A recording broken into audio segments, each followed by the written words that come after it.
Hey guys, Lost here. Time for me to review my top 5 picks for the mods of the month for July 2016. Hope you guys enjoy.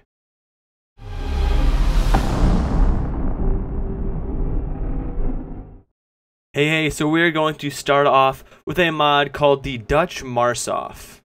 So this mod adds the air, land, and sea vehicles, characters, weapons, and equipment from the Dutch Marsoff or the Netherlands. This brings in a lot of clothing items and units with the neoprene coveralls and the M81 and DCU clothing. It brings in a few new simple things to Arma that it doesn't already have that I personally really enjoy.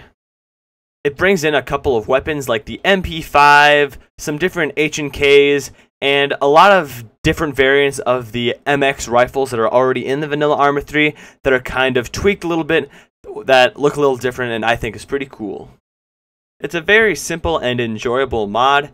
I enjoy little things like this. I've accumulated quite the variety of different nations and countries and units and militaries from all around the world, so this is just another thing added to my collection, but I thought it was definitely worth adding into my top 5.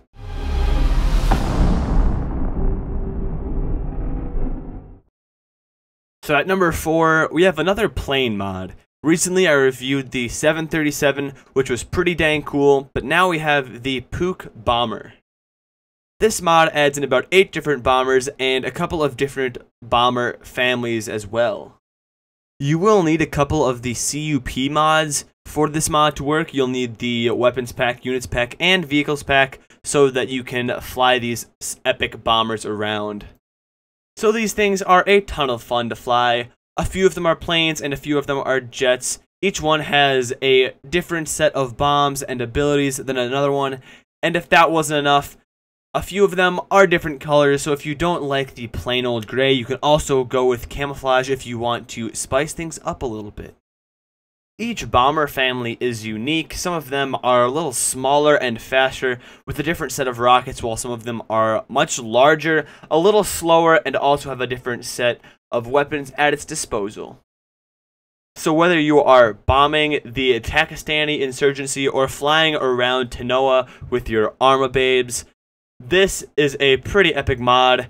I am a fan of all of the aerial vehicles in Arma. I like flying the helicopters, I like flying the planes, and I feel like I don't ever fly them enough or use them when I'm playing in multiplayer or something, so I have a lot of fun trying all of these new jets and planes out. That's just me.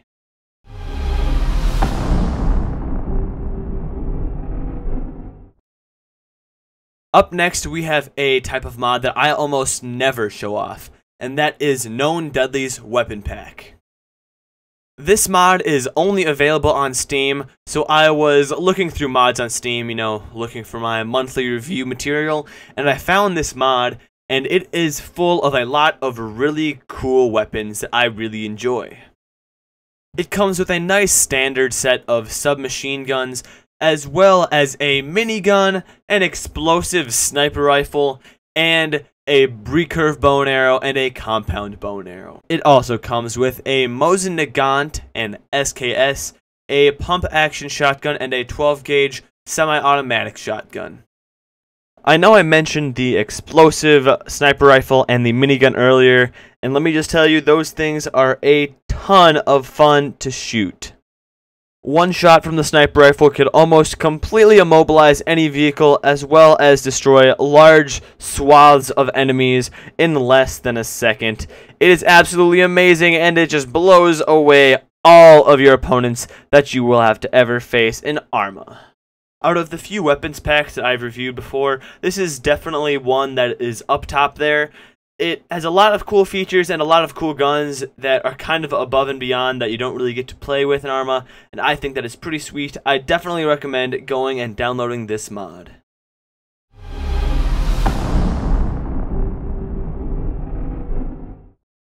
So up next is a mod that is not really new to Arma at all, and that is Lingo Island. Lingor was one of the most played Arma 2 maps, especially in DayZ and all that. And now it is here in Arma 3. It's been in Arma 3 for a while, but this mod makes Lingor look extremely good. The attention to detail on this map really blows my mind. All of the rolling hills combined with the forests and all of the cities and little things here and there that just make this map especially just look super great. And a good looking map really makes me happy. Personally, I never played this on Arma 2 that much. I spent a few hours on it, but I never really got too deep in it. So I really enjoyed taking a little flyby on the new Osprey that is in Arma to really see what this map had in store. And all of the little details here and there really impressed me, which is why I think if you are a fan of Lingor, if you played it a lot on Arma 2, please download this mod. It looks great. It's a lot of fun. It's actually a pretty large map. There's a lot to it, so that's pretty cool. I would definitely recommend downloading this mod.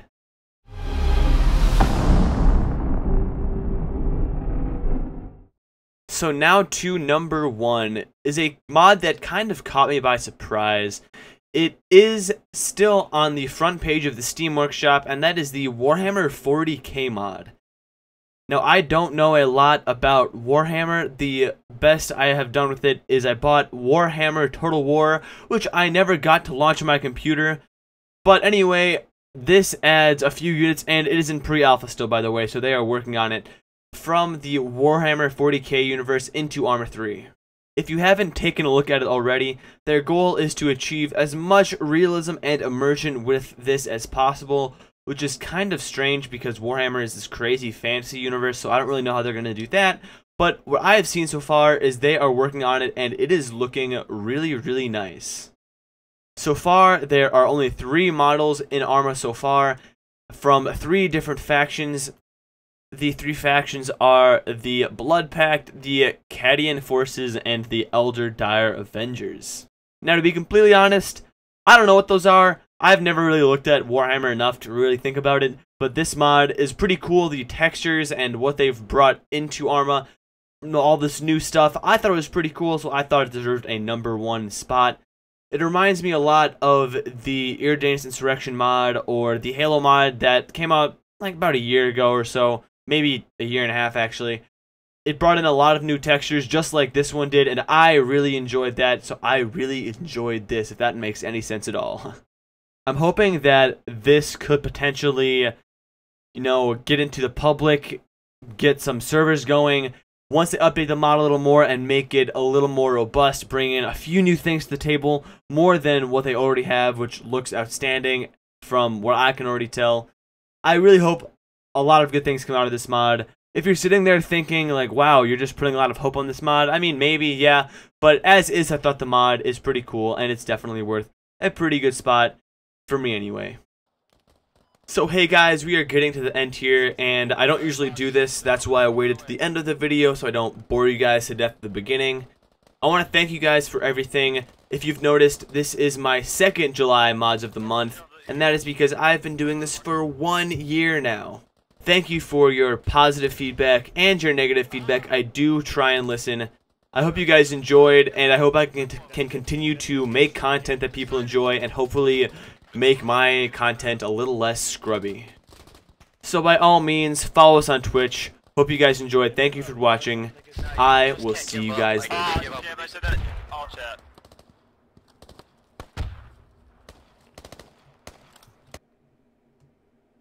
Oh, that's an awful loss. That's terrible. Oh, Jesus Christ. We tried so hard. I was trying, man. We still had less deaths than kills. We came from so many different angles.